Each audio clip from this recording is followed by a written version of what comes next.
जनपद उत्तरकाशी के प्रथम पड़ाव यमुनोत्री धाम में बाढ़ सुरक्षात्मक कार्यों के लिए जिला प्रशासन ने चीता हेलीकॉप्टर से हेलीपैड की रेकी और चिनूक हेलीकॉप्टर के ट्रायल लैंडिंग सफलतापूर्वक की गई है और इस हेलीकॉप्टर के माध्यम से बड़ी मशीनों को धाम तक पहुंचाया जा सकता है, जिसकी आज सफल लैंडिंग की गई। बाढ़ सुरक्षा कार्यों के लिए बड़ी मशीनें एयरलिफ्ट हो पाएगी। मुख्यमंत्री पुष्कर सिंह धामी के मार्गदर्शन और दिशा निर्देशों पर यमुनोत्री धाम में बाढ़ सुरक्षात्मक कार्यों को तेजी से पूरा करने के लिए आवश्यक मशीनों की भारतीय वायुसेना के सहयोग से एयरलिफ्ट किया जाएगा। आज हेलीकॉप्टर का प्रयास सफल रहा और आपको बता दें कि विषम भौगोलिक परिस्थितियों में 6 किलोमीटर के खड़ी चढ़ाई वाले पैदल मार्ग के कारण मशीनों को वहां पहुंचना संभव नहीं हो पाता था, इसीलिए जिला प्रशासन द्वारा मशीनों को एयरलिफ्ट करने का निर्माण किया गया। जिला प्रशासन इस कार्य को समर्पण और तकनीकी समन्वय के साथ सफलतापूर्वक संपन्न कराना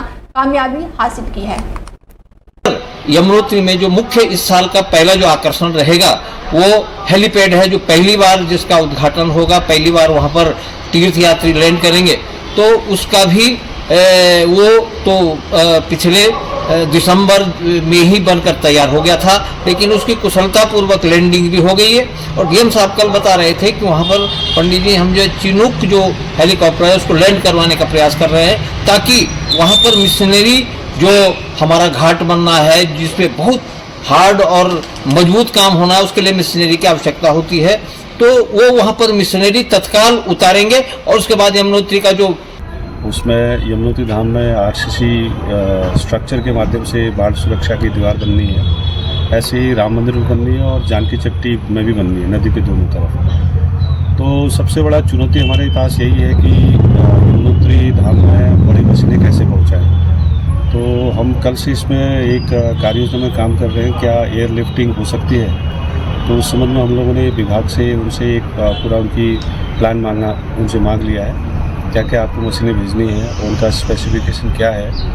और दूसरी तरफ हम एयरफोर्स के टच में भी है और उनको एयरफोर्स को अगर फिर हम लोग उनको बताएंगे कि नारसन ब्लॉक के गांव अकबरपुर में ग्राम प्रधान के फरमान ने 20 साल से कब्जा की हुई जमीन को कब्जा मुक्त करवाने में कामयाबी हासिल की है। रुड़की तहसील से पहुंचे नायब तहसीलदार के नेतृत्व में आज गन्ने के खेत में ट्रैक्टर और जेसीबी चलाकर खेत को समतल किया गया। ग्राम प्रधान ने कहा कि इस भूमि पर जल्द ही राजकीय उच्चतर माध्यमिक विद्यालय का निर्माण शुरू कर दिया जाएगा, जिससे आसपास के कई गांवों के लोगों को लाभ मिलेगा और इन गांवों के बच्चों को उच्च शिक्षा मिल सकेगी। ग्राम प्रधान के अनुसार इस जमीन पर पिछले 20 सालों से पूर्व ग्राम प्रधान का कब्जा था और जब भी जमीन को खाली कराने की बात कही जाती थी, ग्राम प्रधान मुकदमा कराने की धमकी देता था, जिसके बाद से कई सालों की कड़ी मशक्कत के बाद ग्राम प्रधान पति ने आखिरकार इस जमीन को कब्जा मुक्त करा लिया है।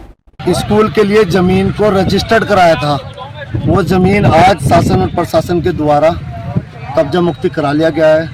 हम आने वाले टाइम में अपने बच्चों का भविष्य देख रहे हैं। आज हमारा काम ये, हम शासन प्रशासन माननीय तहसीलदार और एसडीएम साहब का धन्यवाद करते हैं कि जिस चीज़ के लिए हमारी वर्षों से हम लोग लगे हुए थे, गोचर चरागाह की ज़मीन में हमने शासन देहरादून सचिवालय से ज़मीन को रजिस्टर्ड कराने के बाद आज हमारा कब्जा मुक्ति हो गया है।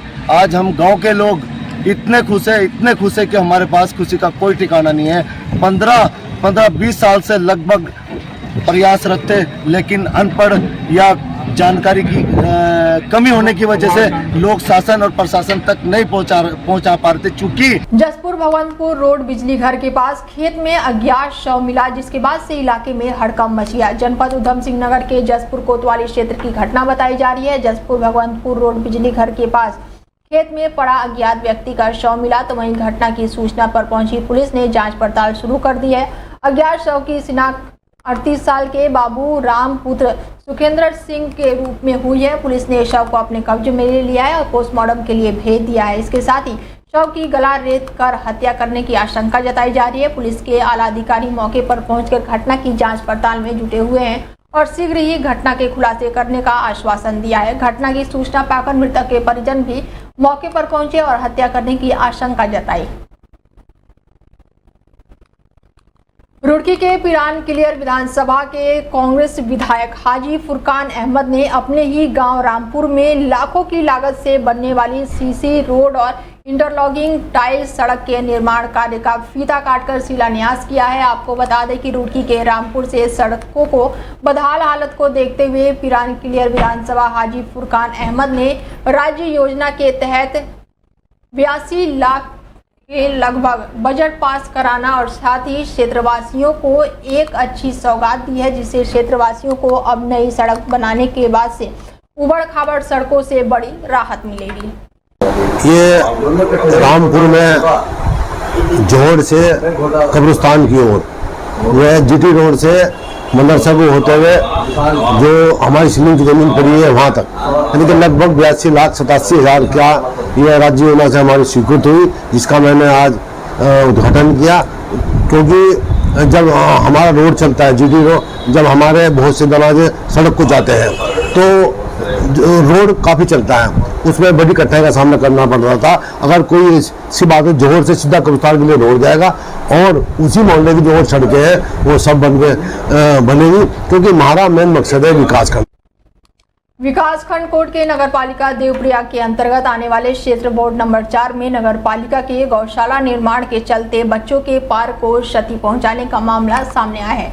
मिली जानकारी के अनुसार निर्माण कार्य के चलते मलबे और बड़े वेल्डर गिरने से पार्क में लाखों की कीमत के खेलों के सामान को क्षति पहुंच गई है। बच्चों के पार्क को क्षति पहुंचाने पर स्थानीय लोग ने काफी नाराजगी जताई और पालिका प्रशासन से संबंधित ठेकेदार पर कार्रवाई की मांग की गई है। वहीं मामले में नगरपालिका देवप्रयाग के अधिशासित अधिकारी राहुल सिंह का कहना है कि इस संबंध में ठेकेदार को नोटिस दे दिया गया है। बताया गया है कि ठेकेदार द्वारा शासन द्वारा दिया गया है और जैसे ही निर्माण कार्य पूरा करवा के मलबा हटाया जाएगा तो पार्क में खेल वाली सामग्री को दोबारा से ठीक करवाया जाएगा। उन्होंने बताया कि पालिका प्रशासन संबंधित ठेकेदार पर पूरी नजर बनाए हुए हैं। वो जो पार्क बनाया गया था उसमें समतलीकरण और जो सुरक्षा दीवार वगैरह लगाई गई थी उसकी लागत 5 से 6 लाख रुपए थी और उसके बाद जो उसके साथ सामान मंगवाए गए वो भी लगभग 5.5 लाख रुपए तक के हमें मिले थे। इसके लिए हमने वो ठेकेदार को नोटिस एक पहले में जैसे मेरे संज्ञान में आया उसको मैंने ठेकेदार को नोटिस भेज दिया था। उसके बाद उसने बोला कि सर जैसे ही हमारा यहाँ से मलबा हट जाएगा उसके बाद हम इसका जो हमारी लागत है उसमें हम इसको रिपेयर करके इसको पूरा सही कर देंगे। वो उन्होंने आश्वासन दिया है। इसलिए जैसे ही मलबा हट जाएगा उसके बाद उसकी पे निगरानी रखी जाएगी और उसको दोबारा निर्माण किया जाएगा। जी हाँ, मानते हैं ये सारी ठेकेदार की लापरवाही से हुआ है। उनका ध्यान उस तरफ नहीं गया कि यहाँ पे भी बच्चों के एक खेलने का साधन है, उस पर सरकार का पैसा लगा हुआ है। इसलिए हमने उसको नोटिस भेजा है और मौखिक तौर पे भी उनसे वार्ता की है ताकि वो जल्द से जल्द उसको बना सके। यहाँ सामान लगभग 5 लाख रुपए तक की लागत का आया है, जितना हमारे फाइल में दिख रहा है। क्योंकि ये मेरे कार्यकाल का नहीं था इसलिए मैं आपको एग्जैक्ट नहीं बता सकता हूँ, लेकिन 5 लाख तक का सामान उसमें लगा है। जी, हम ठेकेदार से दोबारा नोटिस भेजेंगे जैसे ही वो मलबा खाली हो जाएगा। खानपुर विधायक उमेश कुमार और अधिकारियों द्वारा किए गए समतलीकरण की सुरक्षा दीवार वगैरह लगाई गई थी उसकी लागत खानपुर विधायक उमेश कुमार और अधिकारियों द्वारा किए गए सिडकुल के उद्घाटन को बीजेपी के वरिष्ठ नेता और पूर्व विधायक कुंवर प्रणव सिंह ने इसे अवैध करार दे दिया है। चैंपियन ने अपने कैंप कार्यालय पर प्रेस कॉन्फ्रेंस के दौरान कहा कि सिडकुल उनके प्रयास से बना है, जिसकी घोषणा उनके प्रयासों से मुख्यमंत्री पुष्कर सिंह धामी ने की थी और उन्होंने ही भूमि का अधिग्रहण कराया था। लेकिन इसी बीच कुछ बीजेपी और कुछ विरोधी पार्टियों के लोगों ने इसमें अवरोध पैदा किया, जिससे इस कार्य में लंबित होता चला गया। उन्होंने कहा कि इस वक्त सिडकुल के सभी अधिकारियों से भी मुलाकात कर चुके थे और उन्हें हर स्थिति में अवगत कराया गया था, लेकिन बड़ा दुर्भाग्य है कि विधायक द्वारा बिना पूजा पाठ के वहां JCB से शिलान्यास कर दिया गया, जबकि मेहनत उनकी है, इसका अधिकार बीजेपी की सरकार को है। मुख्यमंत्री ने भूमि का अधिग्रहण कराया और इस तरह से शिलान्यास कराना पूरी तरह से अवैध है। हमने साहब अब से 7 साल पहले सपना देखा था कि अति पिछड़े खादर क्षेत्र में हम औद्योगिक क्षेत्र का विकास करके यहाँ के क्षेत्रीय युवाओं को जो बेरोजगार हैं उनको रोजगार का साधन मुहैया कराएंगे। जैसे मैंने सन 2007 में बिरला टायर उद्योग लगवाया था, आदरणीय नरेंद्र तिवारी जी से बहुत विनम्र आग्रह किया था 2006 में, और लगभग 10,000 युवाओं को नौकरियां यहाँ पे स्थानीय और बाहर वालों को मिली थी। हमारा चेष्टा ये थी कि कम से कम 70% व्यक्तियों को जो रोजगार मिले वो उत्तराखंड के निवासी हों। इसी बात को लेकर के खादर क्षेत्र का सिडकुल जो श्री कृष्णपुर अथवा खानपुर का सिडकुल है उसके लिए हम प्रयासरत रहे।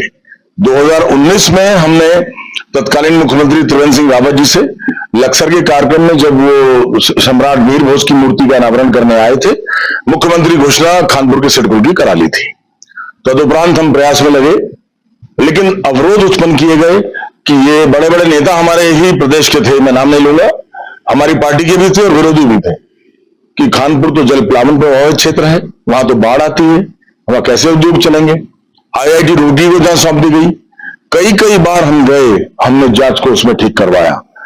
तब जाकर के जब 2022 का विधानसभा चुनाव होना था तो आचार संहिता जारी होने से मात्र एक दिन पूर्व हम बहुत आभारी हैं आदरणीय पुष्कर सिंह धामी जी मुख्यमंत्री जी के कि हमारे आग्रह पर शासनादेश 2022 7 जनवरी को जारी किया गया। उसके बाद भी हम चुनाव ना जीते हो कोई बात नहीं, लेकिन युवाओं के सपने को साकार करने के लिए